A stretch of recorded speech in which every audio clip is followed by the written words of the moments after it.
But it's the final push, the fourth and final stage of the only World Tour race for women in the Middle East. It is the UAE Tour Women, and it is a 128-kilometre thrash to Abu Dhabi breakwater.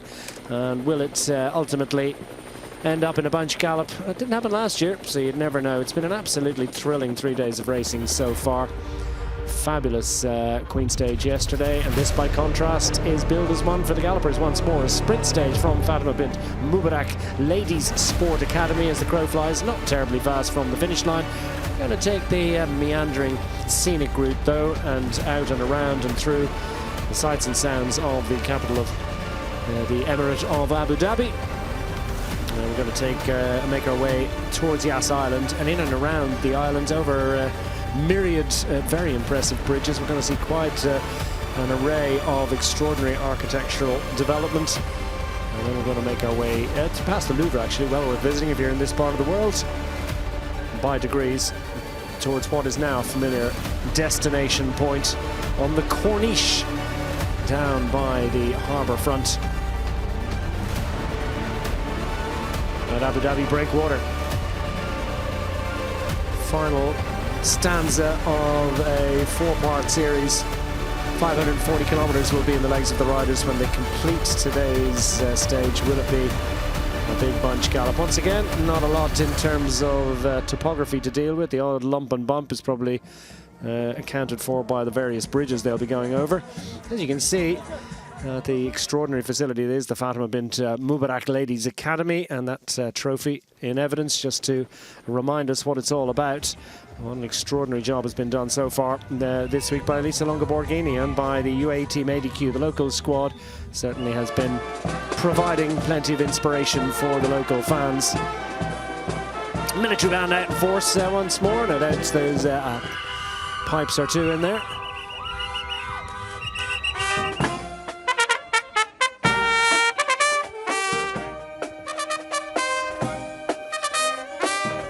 Lorena, do you remember your state of mind when you didn't win that stage last year, when it was not a bunch sprint? Yes, I remember really good, and I never won the last stage here. So hopefully it's time to change things and to win this stage today. Yeah, we have to see. I mean, there's a lot of wind today, so we need to make sure that we don't miss anything in the final. But yeah, hopefully it's going to be a bunch sprint, yes. If it is a bunch sprint, is there a special tactic? Do you know who to follow? No, this finish is quite hectic and there's no special thing. I think it's just coming out of the slipstream the best and having the most watts. Fourth and final stage is on the way.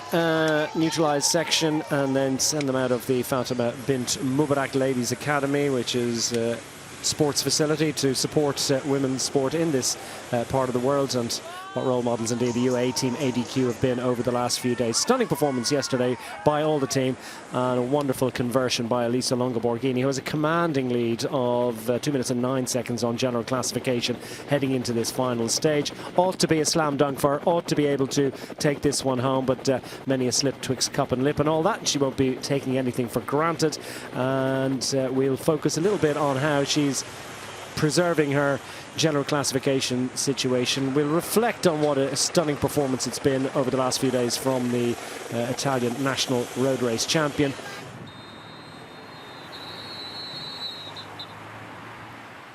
Well, the race is on. Flag in, official start through kilometre zero. The race director's car will ease away in front of the riders and leave them to their own devices.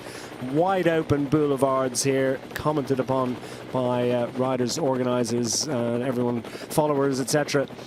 Just the sort of, you know, the scale of the topography and scale of the infrastructure that has been placed on it, and those wide roads, the number of bridges that we're going across, the potential for splits here is significant. Although we think about the desert as being where the echelons form, but this one is also, we've seen from the last couple of editions, can cause a couple of the riders that have sore legs from the first 3 days of racing a little bit of anguish.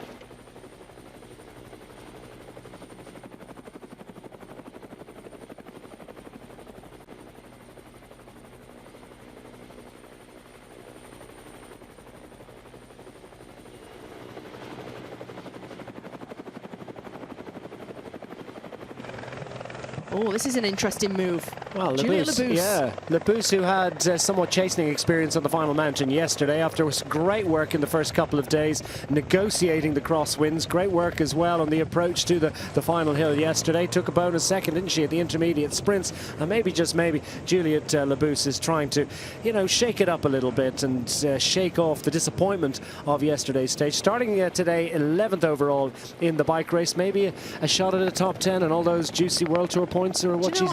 I tell you what, go for it. You've got nothing to lose. She's currently 11th in the general classification at 3 minutes 49. It's certainly going to put some fear and fright into those who are particularly in the top 5, top 6 in the general classification.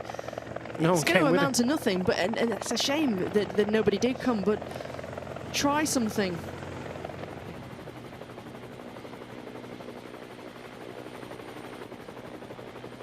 Oh, riders down, and it's Koch, the German champion, synchronized getting up with the Movistar riders. Inconvenience there. A couple of riders just hitting the deck, and you can tell that things just got a little bit busy. Franziska Koch has, putting her chain on from the top and from the other side of the bike, and she's managed to achieve that. And oh, that's going to take a little bit of surgery, that bike. Hopefully, Meyering, who's the inconvenience rider there, Murray Meyering from the Movistar squad, is going to be able to... Well, that those handlebars are in a bit of a state now. I think she needs another bike.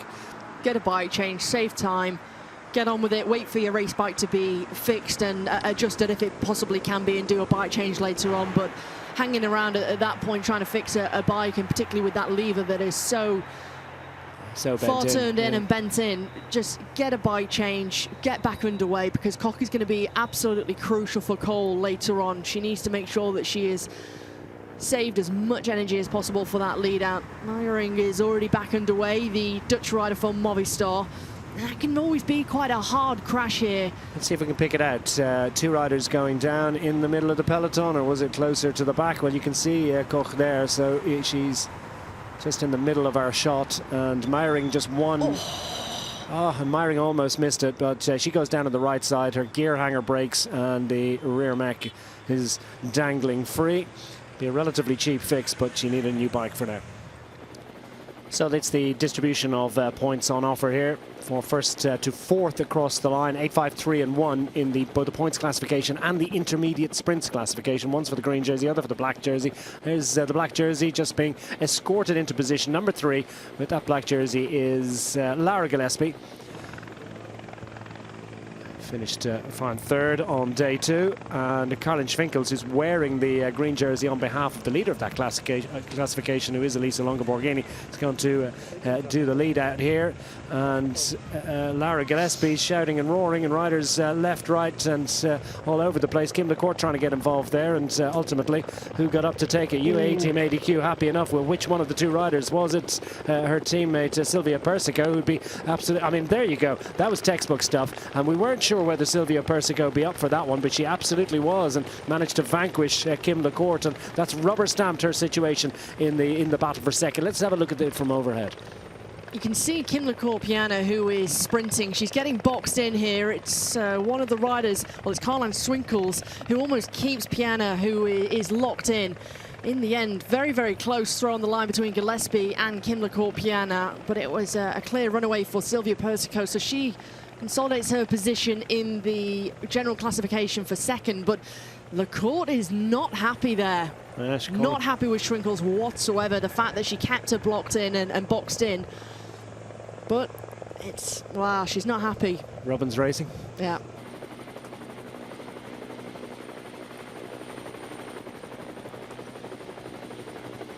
Through the underpass, mega left turn. It's going to be the implication here. 80k to go.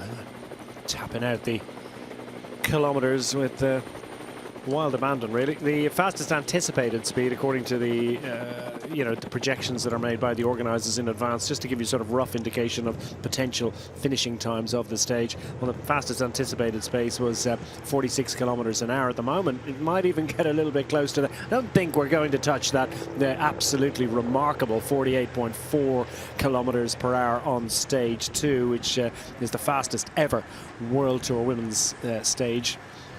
Something's going to happen. Listen to the roars and shouts. You can hear that absolutely everyone is urgent in there. They've recognized the danger and they're trying to move them up. And the Visma Lisa bike squad are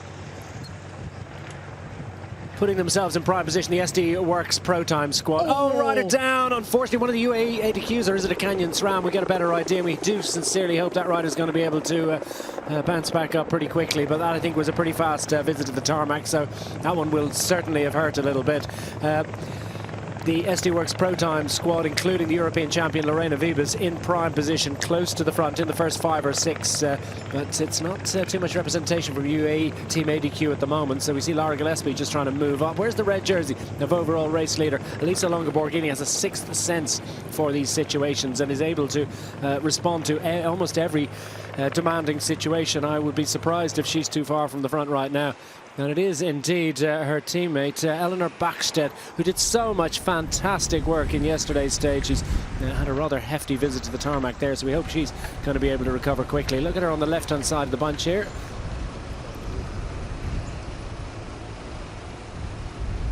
What on earth happened there? Yeah, that's an odd one. She's got a front wheel puncture. You can see that. She's carrying a front wheel puncture. What happens here? She moves across to the right-hand side. Does the bike just go from underneath her? Is there a vehicle involved here? Whoops! Oh, crumbs! I mean, that's just so unfortunate. And she's a world-class bike handler, and that just gives you a sense of just how quickly that front wheel can be lifted out from under you, especially with the deep section rims. And Eleanor Backstedt, you know, she grew up on the track at Maindy, didn't she? And she knows how to handle her bike like no one else. So she will be really sore and frustrated. She'll work her way back into this one, but she's like, oh, do you know what? She comes from top pedigree, but look at that. There's yards in front of her, empty land, empty road, no one to be seen. I mean, that was just so unfortunate. It's Lorena Wiebes, the pre-stage favourite, and the European road race champion, finds herself off her bike and looks like she's got a spare bike, no number on it, so she's been back to the SD Works Pro Time car. We missed all that with the, I suppose, following the Eleanor Backstedt crash. Well, Wiebes has got a bike pretty quickly in the cavalcade. Danger here, she's on her own, but the team will be hovering at the back of the peloton and waiting for the arrival. No panic at the moment.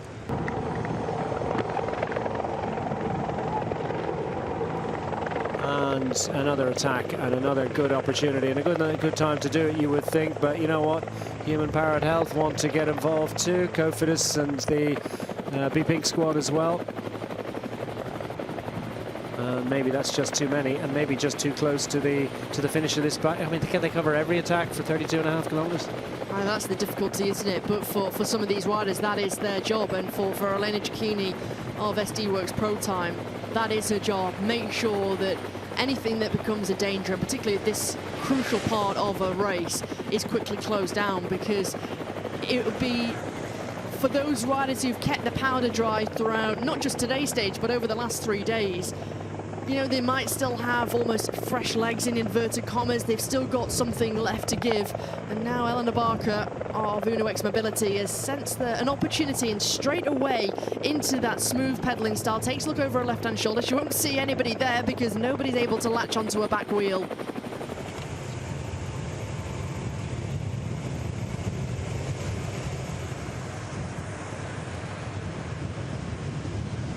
Well, Barker certainly picks up the 8 points and the 3 bonus seconds there at that intermediate sprint in Al Qasar. It's decided second and third. Oh, sorry, Qasar Al Hosn.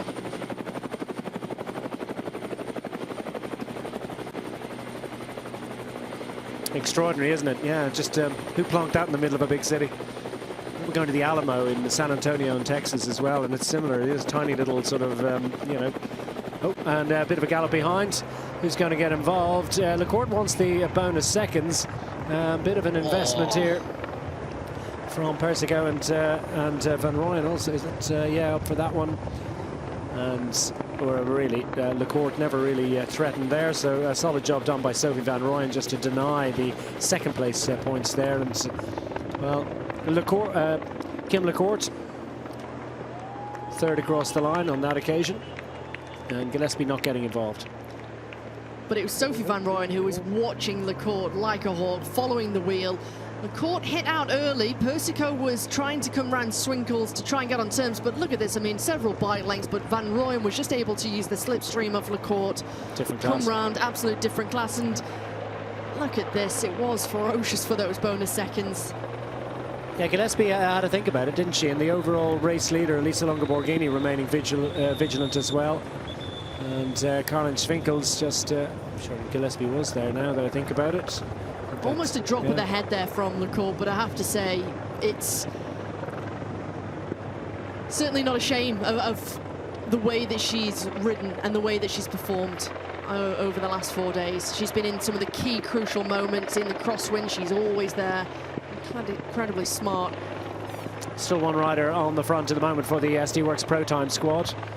And will there be a little bit of assistance from other teams? Will the likes of Picnic Post NL, Team ADQ want to maintain a position close to the front?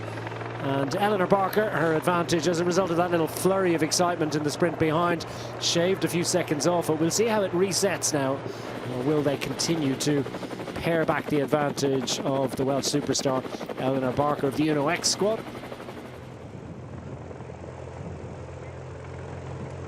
Brave effort, and she, in a very mature and experienced and professional way, moves across to the opposite side of the road. The bunch are going to track her across there, but yeah, inside 5 to go, and they are within touching distance of the lone leader. And let the lead out begin. Let the scrap for the bunch sprint. Second time from 3 years, it's going to be a big bunch kick.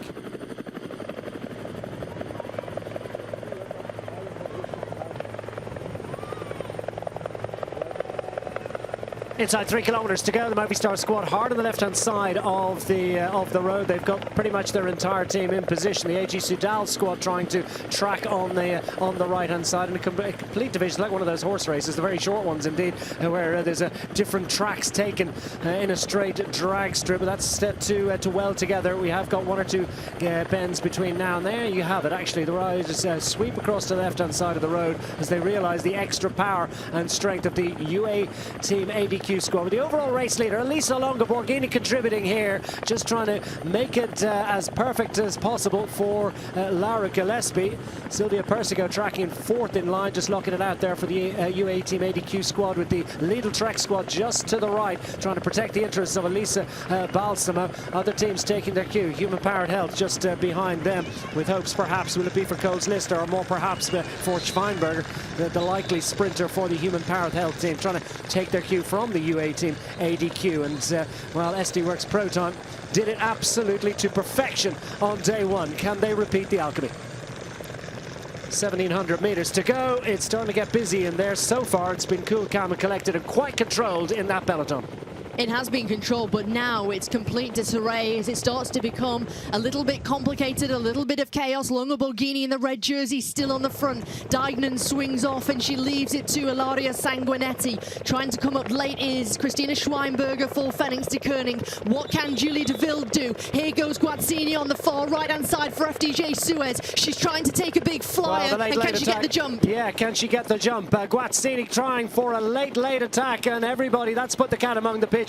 They weren't expecting that. With just 1,200 meters remaining, there's surely too much organization behind. We're heading towards the kite, and the SD Worx Pro Time squad going to come with a late rush as Lorena Wiebes slots in that white jersey in about 10th position at the moment. Elisa Longo Borghini lost the rest of the team and pulled the pin a little bit as they're going to try and slot in and pick up on the coattails of some of the other teams. We've got Human Powered Health in prime position on the front of the bunch, trying to pull a fast one and upset the apple cart here a little bit. Inside 1,000 meters to go. Wiebes tracks on the right-hand side, trying to find the right wheel. And Ado Sala moving up on the right as well.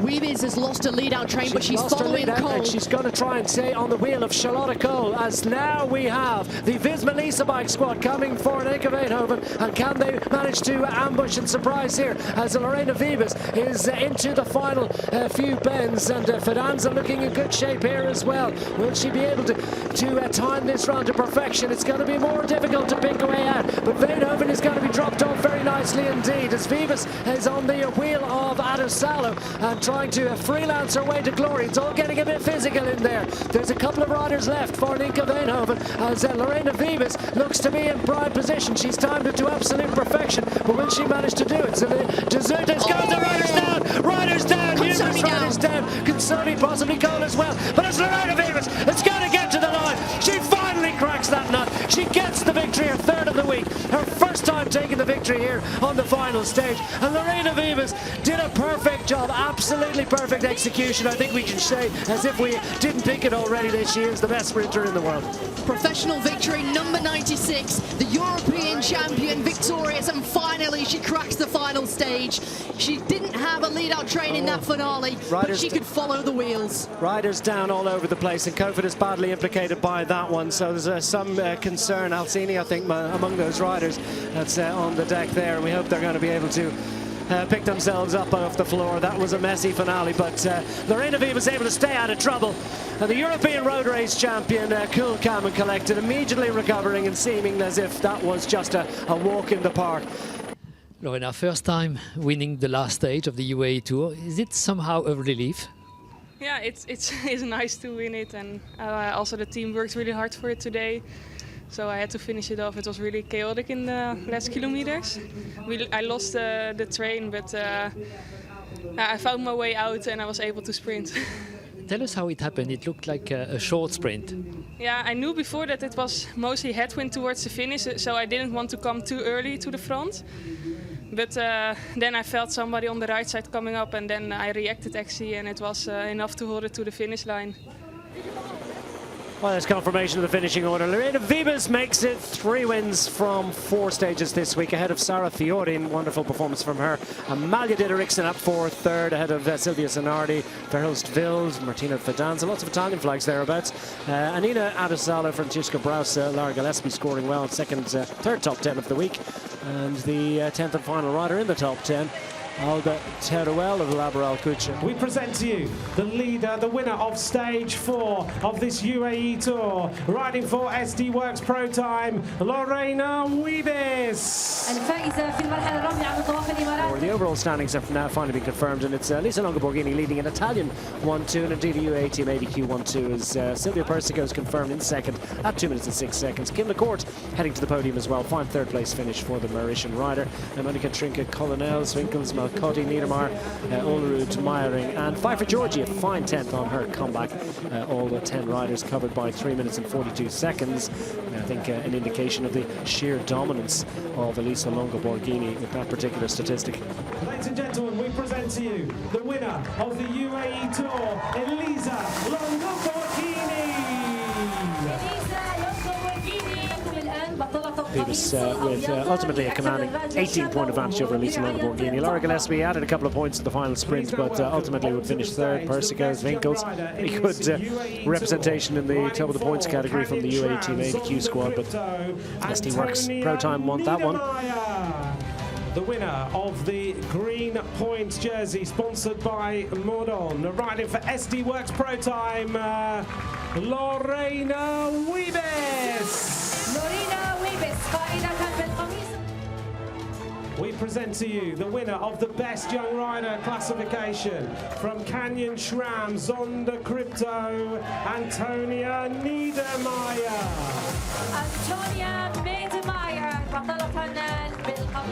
We present to you the winner of the intermediate sprints, riding for UAE Team ADQ, Lara Gillespie.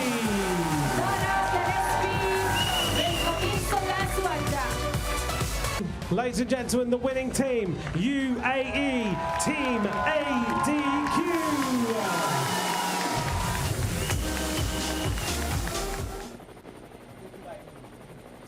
Elisa, it was not your first time listening to the Italian anthem on stage. Was it the first time that you felt representing 2 countries? Yes, indeed. The first time I was just representing Italy, and now I was representing both Italy and UAE, and we're pretty proud of it because in the end it's our, let's say, home race, and from the beginning of the season the team made a clear call that we had to be fit for this race, but coming here and winning the GC, being second, and also getting away with the sprint classification and the team classification is something just incredible. I think it shows how committed we were and how strong we were throughout the 4 days.